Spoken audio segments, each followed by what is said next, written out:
back again. You know it. Listen, just going to talk briefly about the candidates and voting. And let's see. Here are my thoughts. It shouldn't matter, unfortunately, as much as it does, who you vote for, because we should have a further constitutionally limited government than we do. The powers of the federal government should be so limited that it's kind of a toss-up. It's like, what do you want to be? Who do you want to be with this time? There's always the matter, though, of international war. That's very serious. In my estimation, that's really the reason that we have an executive. You want somebody tough, you want somebody strong, you want somebody intelligent, you want somebody brave, but not foolhardy, considered, but not cowardly or hesitant. When you look at the candidates right now, okay, again, I don't think Kamala's necessarily going to get the nomination. I know that sounds crazy right now, but today's the 24th of July, by the way, 2024. And she's at peak excitement right now. But they are all, they're all getting behind her. And they're talking about how wonderful she is. And you can certainly rile everybody up for a time doing that. But at some point, I would expect that they get tired of telling themselves that over and over again. Now, maybe they think they're going to be able to stop if she gets elected, but it would seem like they would have to continue with the charade for 4 years at least, maybe 8. How often can you come out and say something that you really don't believe about your candidate? I mean, I know there's some people who do believe it, but clearly there are groups of people who don't believe the shit. It sucks to have to vote for people. At the end of the day, it would be better if we could just vote for the individual bills. And maybe we'll figure out a way to do that in the not too distant future with the way that we have telecommunications today. But at current, we are stuck with voting for people. And that really sucks. A much better way is to vote for citizen referendums, citizen ballot initiatives, especially at the state level and especially at the constitutional state level, to limit the government's power as much as possible so that we don't have to worry about who we put in charge. Because let's face it, there's a lot of people who don't like either of these two candidates. And it's important that we have candidates that we like if they're going to be consequential. If, it's fine if they're clowns, if they really can't hurt us, right? And in the old days, of course, they couldn't hurt us. If you want to know how power expanded from where it started out to where it is now, I wrote a big brief about it, and you can find it on Amazon if you look it up under my name, Curtis Elmore. In case you don't know, it's also in the appendix in the free public book that I wrote, which is also on Amazon.com. Essentially, though, we've come from a situation where the federal government was relegated to regulating interstate commerce between the states only when it was necessary and proper. And that's it. To where we are today, where they can do pretty much anything they want to do. They can pass an omnibus bill which touches on everything so long as they make findings that appropriately make it legal so that the Supreme Court will back off, at least according to their last few decades of decisions. That's unfortunate. The court has really abdicated its role. but you're going to put Kamala in charge. I mean, I guess they can push, like I said before in a different recording, anybody that they want through the nomination process for the court. And it's fine either way. You never know who you're going to get. Justices are notorious for changing their stripes after they get on the court. But I still think it's a fantastic institution. Back to the candidates themselves. As I said, it sucks that we have to choose, and especially between these folks. Let's face it, Kamala sucks. Let's start off with Kamala. Okay, I'll bash on Trump. Don't worry, I'll bash on Trump. But Kamala sucks. Nobody likes her. Objectively, people don't like her, and they may find that out before the election. They may not. We'll see. If the Democrats do a good job, they can sequester her away. But the problem is that it's all about name recognition. And at the end of the day, she doesn't have any. And relatively speaking, and they're going to have to get that out in the last week. And she's going to have to at least have some sound bites. So they could write up some speeches for her, just record her in the back room. This is what I would do. Record her in the back and then just dub in the applause and listen closely till she does a really good take and play those things for people and show the dancing, and talk about Roe v. Wade, get all the women out there whipped up. I mean, whooped up, not whipped up. And then she might have a chance, but damn, then they're going to all sit around for the next 4 years. I mean, I guess I wonder how marginalized the president can be by her staff. Oh, my goodness. Now, okay, let's go on to Trump here. Let's face it, he sucks in a lot of ways, too. He was a big disappointment for a lot of people from the first outing. Now, let me be clear about something. And I hate that phrase, too. God, it's everywhere right now. Let me be clear. And hold on, before I'm clear about this, let me get some freaking liquid. Some liquid over. Okay. Trump was a huge disappointment financially. I want to make a distinction. The clarity that I want to draw, the clear line I want to draw is if you are looking at Trump because of all the things the Democrats say are bad, which is he's a racist, he's a Nazi, the fine people, the 34 felonies, those things are all very hoaxy. Those things are all very sketchy. Independents will tell you.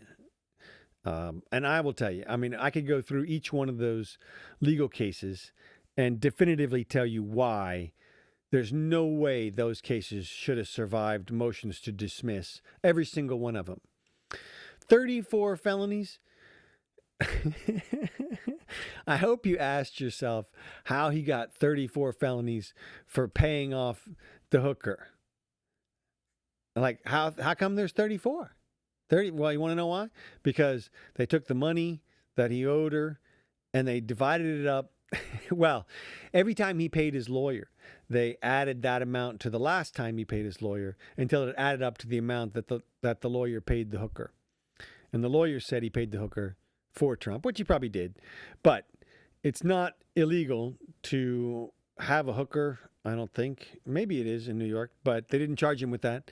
The payment situation, non-disclosure payment, is not illegal. And they never identified the underlying felony that made it a felony, the underlying act or crime that made it a felony. So from every legal perspective, it's terrible. It's terrible law. and it'll be overturned by the Supreme Court. All 34 felonies gone. Okay. Obviously, the documents case was dismissed finally. I know the Democrats will say, "Oh, because the judge was appointed by Trump." Well, what? She's already appointed. I mean, she doesn't. She's paybacks. I mean, she wants further appointment next time around. No. I mean, that case needed to be dismissed. The RICO case with Fonnie Willis and her boyfriend. I mean, come on. There's so many things wrong with that whole situation. It's amazing that they made it as far as they did. And the Letitia James case, again,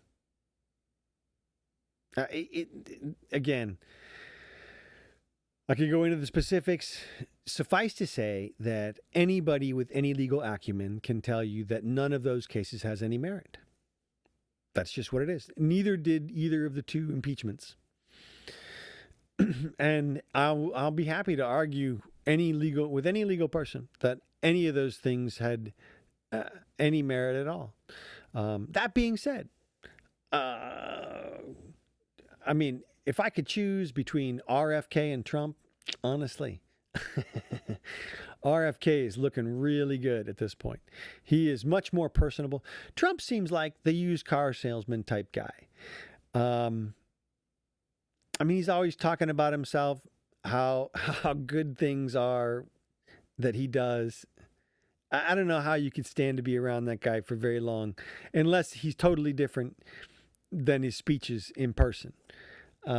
Because I mean, Jesus, dude, you just want to be like, dude, here's a mirror.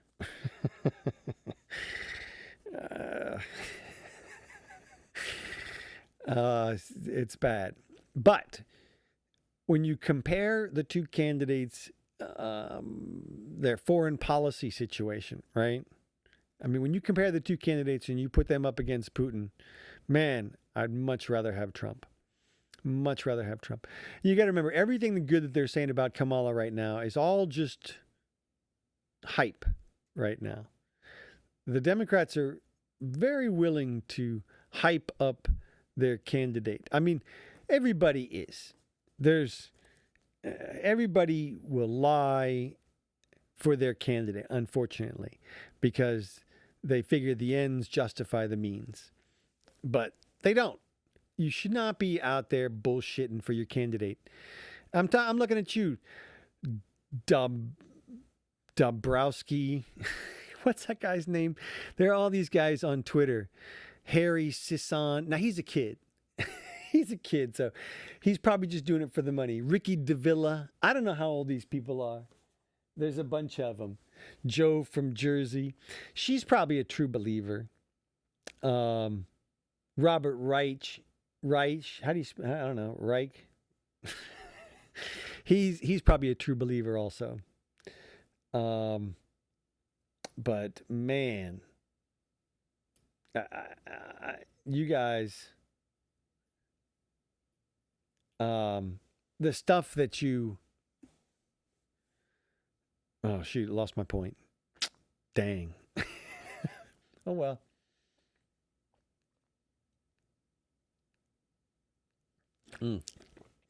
Well, anyway, the point before that was, in terms of foreign policy. I was saying that those guys, all those Twitter people, they seem to just lie their ass off for their candidate. I mean, they're clearly saying shit that there's no way that they can believe all that shit, all that good shit about, like, they just come out with like, oh my God, she touched the wine and turned to water, or they just believe every statistical thing that you could read in their direction. They infer the positive. Now, you'd have to be either a total idiot to infer all ambiguous things in favor of your candidate, or you're propagandizing, which is much more likely. I mean, these people, they're probably not idiots, and they're making money. So, I mean, they're getting paid.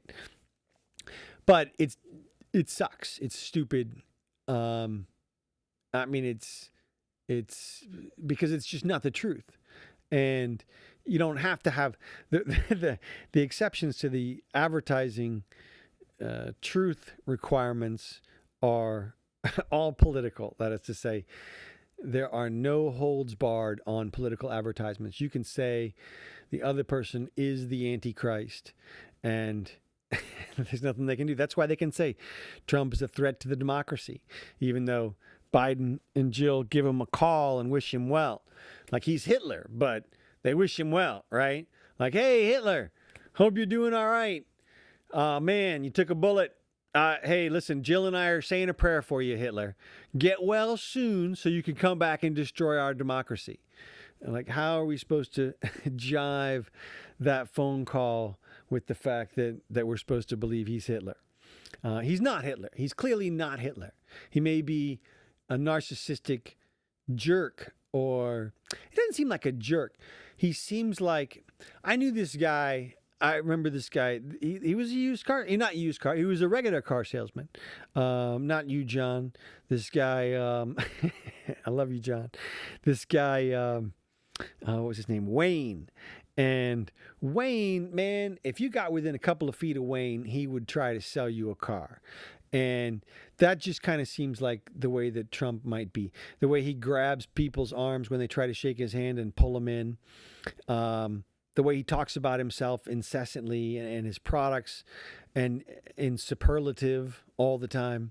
That would just be so annoying. I could not stand to be around somebody like that for more than like 15 minutes. I would be calling him out. I would be calling him out on everything. I swear to God. Hopefully he's not like that. Hopefully that's just part of the act. And you know, you can look past all that, and you know, if you get past all the shit that Dombrowski and those people say about him, which is all the felonies and the racism from the 1970s. And what else is he? All the sexual assault stuff, of course. Of course, nothing was proven except for Jean Carroll's. And hey, it's totally fair to treat that as a valid conviction. But if anybody looked at it, you got to ask yourself, how in the hell did that jury come back in favor of her? And especially for $80 million. There was so little evidence. That was an amazing case. But I don't suspect that one was influenced by improper means or anything. I mean, maybe the judge did stuff, but I didn't look into it too deeply. But it's that one. The evidence just doesn't seem there at all. Sometimes, and I'm a defense attorney. Sometimes the jury just thinks they see something, and they just go for it, and so they did. So, but it just doesn't. It seems much more like they would infer that from his general bad character on the topic. You know, if he's willing to say stuff like grab him by the pussy to what's his name, who never should have lost his job, then he's crude in that regard. And so, but still, as a candidate, would you rather have crude, or you got cackling Kamala, who seems like she's either high or drunk regularly, or both, or one or the other? At different occasions, she seems to be one. A lot of times when she's cackling like that, I'm going, man, she's high. And then other times when she's talking in the double speak or repeating her words, or she sometimes talks just like this, and it's just so slow and stuff. You're going, Jesus, she had the cocktail luncheon. But I guess we'll find out more about that. I do expect there to be hoopla at the convention. It's only a few weeks away. If she steps in at one time really good between now and then, that could be it for her. And like I said, they'll figure out a way to transfer the money. And I know Trump's trying to block it now, but I mean, look, the money's intended. You know, they'll they'll do they'll figure out a way. They'll figure out a way. So we'll see. From my perspective, right now, well, again, I'm assuming Gavin's going to be the guy, and if it's Gavin, I think he would do fine against somebody like Putin. Gavin is a slick dude. He talks the talk, man. He is slick, and but I'm not sure about his resolve, and also his policies are just totally damaging. I mean, the stuff that they're doing out in California is, oh man, it's turning California into a terrible place. And I know you can make the argument that it's not him and it would be worse but for his policies. But I've lived out there a few times, and ew, it doesn't look good right now. And especially, man, this new child thing. Oh my God, I got to do a whole video on that one. He's basically trying to empower the state to get in between the kids via the schools. And I won't get into it too far here right now. In the state of Florida, of course, they already own your kids. But maybe not through the schools. Constitutionally, they own the kids, but they haven't expanded it, I don't think, the way that Gavin just did. Anyway, the nut of this brief talk, which is now, holy shit, 22 minutes. And nobody watching but me. And June, maybe. Hey, June. Hope you're doing good. I should probably go on here and find out. But I'm just warming up, obviously, and getting back into it a little bit. So tune back in. I'll be posting stuff up here all the dang time, most likely. Lots happening right now. And try to have some fun. I'll try to be a lot more fun going forward. And so we'll see. But the main nut of this conversation was which candidate is better. And from my perspective, even though Trump blew it on several regards, most in particular, he spent a shit ton of money, and I would expect him to do that again. And damn, man, I would prefer Robert F. Kennedy's idea of slashing the military in half and going forward from there, trying to make just a dent. And I think they do need to reform Social Security. We'll get onto the issues at a different time. But this was about the candidates. Right now, I think the best candidate is Kennedy. But